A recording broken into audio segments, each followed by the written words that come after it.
인사할 시간도 많습니다. 여러분의 시간을 낭비해드릴 느리지만 쿨한 과학, 안 될 과학 레미트입니다. 반갑습니다, 교수님.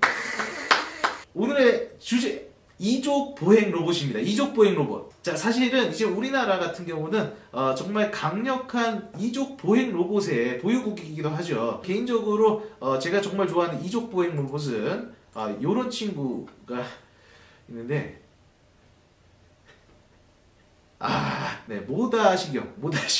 그래서 과연 이 인류의 로봇을 만들기 위한 꿈이 언제서부터 시작이 됐는가? 바로 1495년 15세기로 거슬러 들어갑니다. 레오나르도 다빈치가 이 메커니컬 라이트이라는 기계적으로 움직일 수 있는 기사를 설계를 해요. 대단하죠. 간단한 이제 기기 장치들, 도르래랑 뭐 선들 이런 것들을 이용을 해서 정말로 이 기사가 갑옷도 열고 앉았다 일어났다가 팔도 움직였다가 뭐 이런 것들을 할 수 있는 생각들을 고안했어요. 사실 이제 레오나르도 다빈치 같은 경우는 이때도 인체 해부학에 대해서 관심이 많았어요. 그렇기 때문에 인간이 어떻게 움직이는가 이런 것들에 대해서 공부를 했기 때문에 실제로 그것을 어떤 로봇처럼 만드는데 연구를 했었던 그런 사례들이 있습니다. 자, 그 뒤를 보실까요? 요것도 유명합니다. 1849년에 이노센조 만제티라는 이제 이탈리아 발명가가 있습니다. 이탈리아 발명가가 플루트를 연주할 수 있는 자동 기계 장치를 만들어요. 요 밑에 쪽에 보시면 여기가 어떻게 보면 이제 코딩이 된 거죠. 실린더가 코딩이 돼 있는 실린더를 돌리면서 얘가 이제 손가락을 움직이고 입술을 움직이면서 이제 마치 이제 플루트가 연주가 되는 요런 것들이 심지어 이제 150년도 더 전에 나왔다라는 거예요.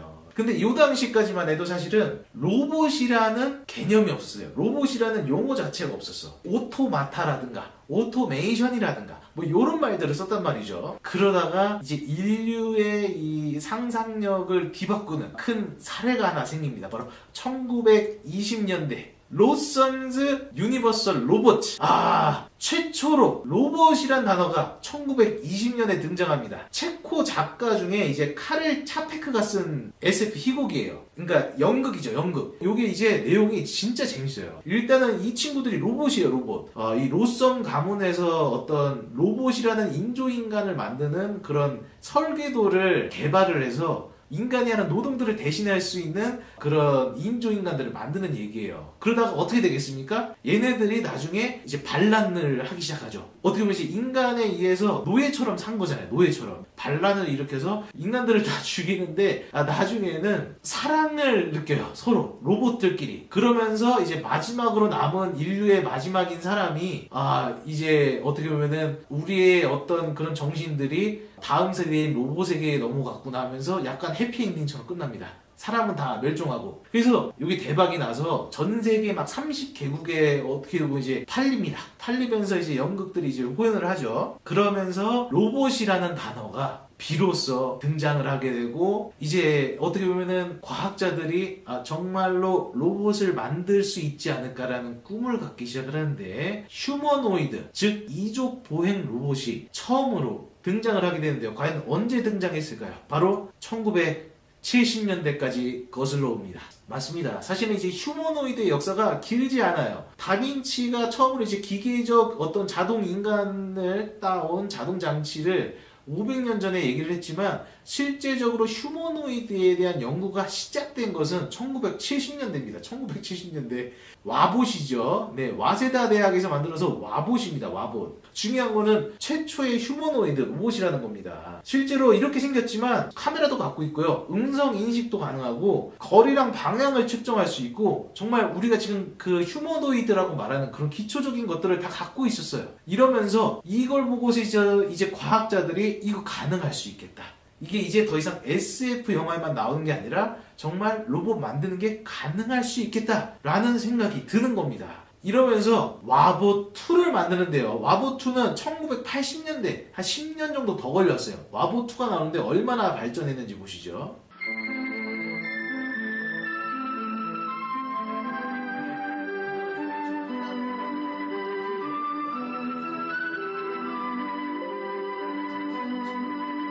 와보2에 오면서는 얘가 정말 점점 더 로봇에 가까워지는 형태로 발전이 되었다라는 거예요. 1984년에 이 와봇 같은 경우는 움직일 수 있었어요. 당연히 휴머노이드니까 움직여야 되겠죠. 근데 움직이는 속도가 어느 정도였냐면 한 발자국을 내딛는데 10초 걸립니다. 10번 걸으려면 100초 걸리는 거죠. 왜 그러냐? 이게 정말 어려운 거예요. 로봇을 걷게 만든다라는 게 이게 보통 일이 아닙니다. 그러려면은 이 기본적인 원리를 조금은 알고 가야 되는데, 말 그대로 이제 로봇이 어떻게 보면 이제 균형 감각을 유지를 하면서 걸어야 되는데, 쓰러지지 않으려면 이 무게 중심을 잘 잡아야 된다는 거죠.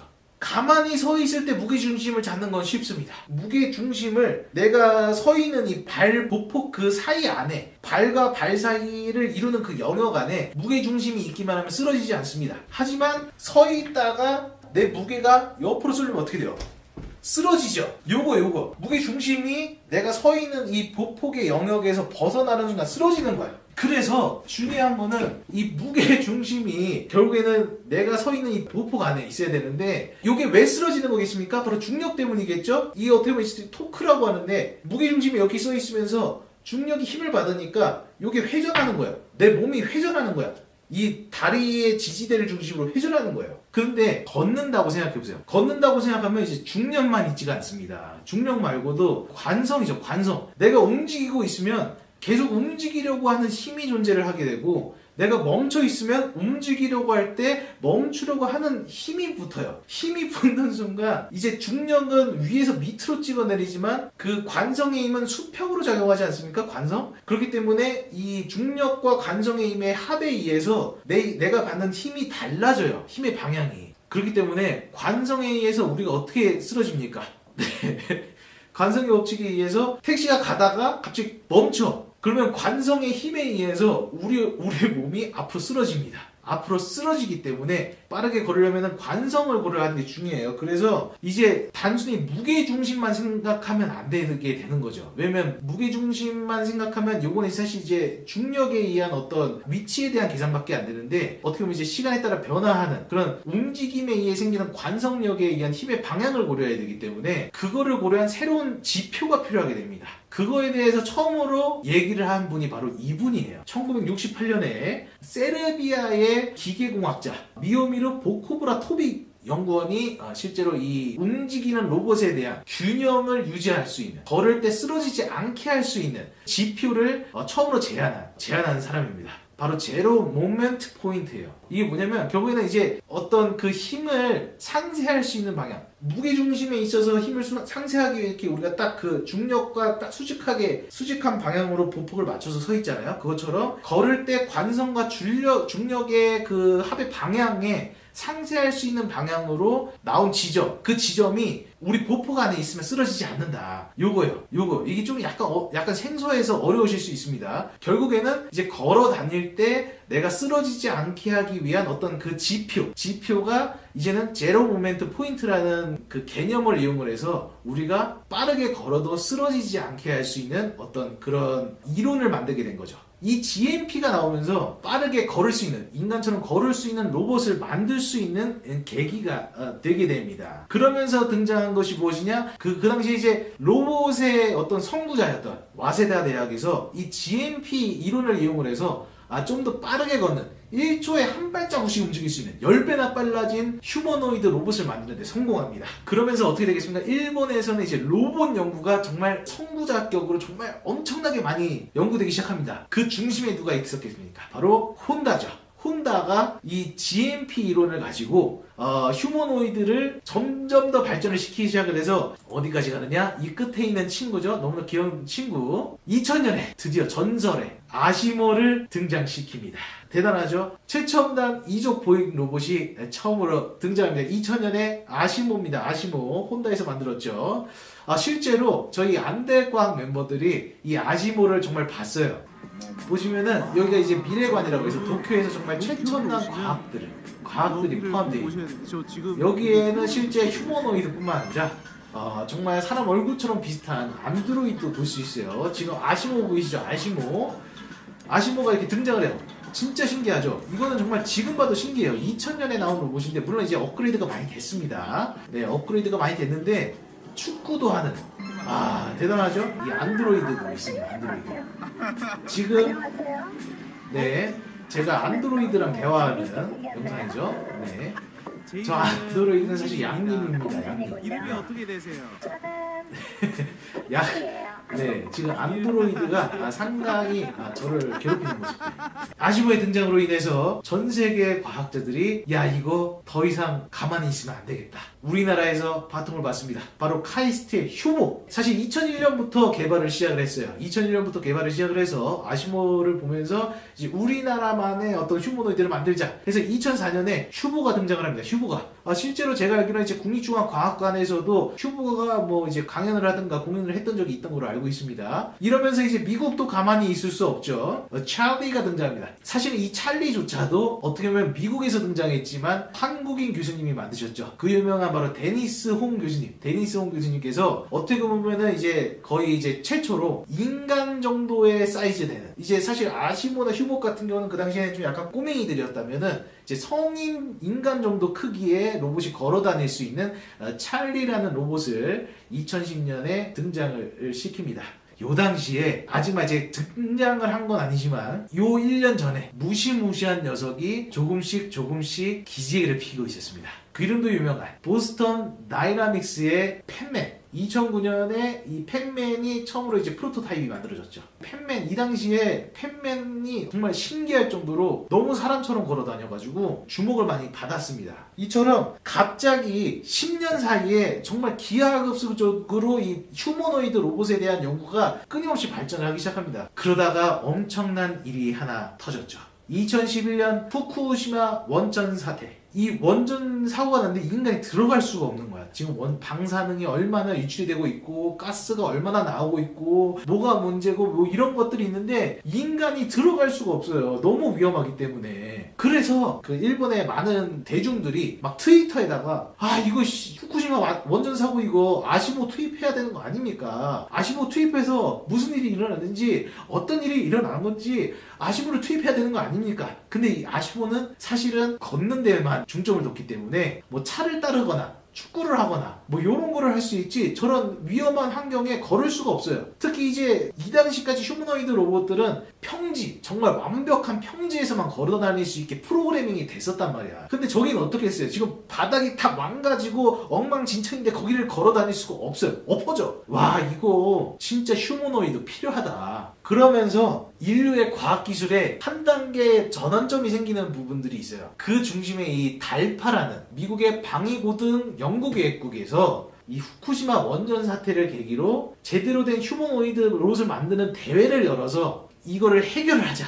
이런 챌린지를 엽니다. 대표적인 이제 25개 전 세계에 내놓으라 하는 로봇들이 개발이 돼서 등장을 합니다. 사실은 이제 로봇들이 아직까지 많지 않았어요. 휴머노이드 로봇 기술들이 많지 않았기 때문에 기본적인 베이스 플랫폼을 한 곳에서 만든 거를 여러 곳에서 개조해서 많이 썼습니다. 보시면 이제 비슷해요. 그래서 얘네들 같은 경우는 이제 아틀라스를 기본적으로 플랫폼으로 쓴 개조된 로봇들이고, 여기 보시면 이제 똘망은 이제 로보티즈, 한국의 로보티즈가 만든 여러 나라에서 이 똘망을 베이스로도 많이 이제 참여를 했습니다. 이 토르 같은 경우는 아마 이게 데니스 홍 교수님 연구실에서, 그리고 여기 보시면 이제 카이스트 휴보도 나옵니다. 네, 이런 것들이 많이 참여를 했다. 그러면서 정말 대단하지 않습니까? 이 달파의 이런 기획에 따라서 전 세계 로봇공학자들이 이만큼 로봇들을 갑자기 극단적으로 발전을 시키는 계기가 됐는데, 자, 과연 이 로봇들의 성능 어느 정도 됐을까요? 궁금하지 않습니까? 바로 6년 전의 일입니다. 6년 전의 일. 자, 2015년 로보티스 챌린지. 대단한 로봇들입니다. 네.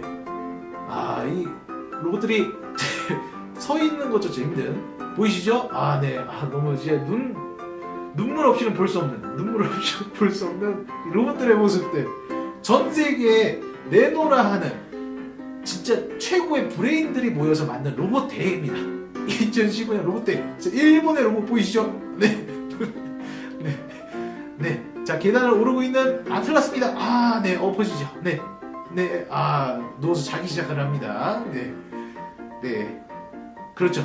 거의 이제 만취 상태에 있는 로봇들 보고 계시는데, 근데 사실은 아까도 말씀드렸듯이 이제 달파의 로보틱스 챌린지는 목적이 이제 재난 현장에서 휴머노이드 로봇들을 투입을 시키는 게 목표였습니다. 그래서 실제 우리가 다니는 환경이랑 약간 달라요. 이 건물의 바닥도 약간 3도 이상 기울어져 있어요. 그러니까 애초에 로봇이 우리가 그냥 프로그래밍을 해서 균형을 잡아놔도 애초에 이게 바닥이 3도 이상 기울어져 있으면 프로그래밍한 대로 걷다가 균형이 깨지는 거야. 그러면서 그냥 엎어지는 거예요. 네, SM강 교수님 테스트 안 해보고 참가한 건가요? 아닙니다. 테스트 다 해보고 참가를 했지만 달파에서 몇 가지는 숨겨놨어요. 왜냐면 재난 현장과 비슷하게 상황을 만들어야 되기 때문에 뭐 바닥이 기울어졌다든가 뭐 이런 것들을 숨겨놓고 공학자들이 그냥 어떤 상황을 예측을 하고 개발을 한 다음에 와가지고 실제 환경을 전달을 받아서 진행을 했어요. 그러니까 그냥 연구실 가장 완벽한 이상적인 환경에서 프로그래밍이 된 로봇들이 여기 와서 맥을 못 추는 상황이었던 거죠. 어쨌든 중요한 건 2015년 이 달파 로보틱스 챌린지 과연 우승 로봇은 누구일까요? 바로 카이스트의 슈보였습니다. 이건 정말 영광스러운 일이에요. 모든 재난 상황을 극복을 하고 마지막에 이제 계단 위에 딱 한 발자국 내디드면서 가장 빨리 이 모든 임무를 수행한 대한민국의 카이스트 슈보가 우승을 차지합니다. 근데 사실은 저는 그렇게 생각해요. 그 나라마다 사람들의 어떤 문화적인 특징이 있거든요. 일본 같은 경우 제일 먼저 떠오르는 게 장인 정신이잖아요. 근데 우리나라 사람들은 제 생각에는, 이거 제 개인적인 의견이지만 우리나라 사람들은 승리에 대한 갈망이 있어요. 승리에 대한 갈망. 그래서 평소에는 딱 그닥 막 이렇게 뭐가 없는데 어떤 뭐 대회가 열리고 뭐 무슨 챌린지가 열리면 이상하게 우리나라 사람들이 잘합니다. 거기서 극단적으로 발전해요. 우리나라 사람들의 기술이. 그래서 이 챌린지도 어떻게 보면은 카이스트의 휴모는 정말 전략을 잘 짰어요. 전략을 잘 짰는데 그냥 이족 보행 로봇이 아니라 트랜스포머 형태입니다. 그래서 얘는 걷기도 하지만 무릎을 꿇으면 바퀴가 달려 있어서 바퀴 달린 로봇처럼 진행을 할 수가 있어요. 그래가지고 여기 보시면 이제 무릎을 꿇고 굴러가서 안전하게 균형을 최대한 유지하면서 이 재난 현장에서도 극복을 하는 그런 모습을 볼 수 있습니다. 네, 무한 경쟁이 나온 괴물 대한민국. 이 당시에 우승은 후보가 있지만 사람들이 또 주목한 로봇이 있었어요. 바로 6분 늦어서 아쉽게도 2등을 한 보스턴 다이나믹스의 아틀라스를 베이스로 한 IHMC 로보틱스의 로봇이었어요. 런닝맨이라는 로봇이 슈보보다 6분 늦어가지고 2등을 했는데 얘는 완전한 이족보행 로봇이었어요. 모든 걸 다 걸어서 임무를 완수를 했는데 이 로봇의 배경에는 바로 이 회사가 제대로 짚고 넘어가기 위해서 따로 준비했습니다. 인사할 시간도 많습니다. 여러분의 시간을 낭비해드릴 느리지만 쿨한 과학, 안될 과학 공신이었습니다. 감사합니다, 여러분. 좋은 밤 되세요. 안녕히 주무세요.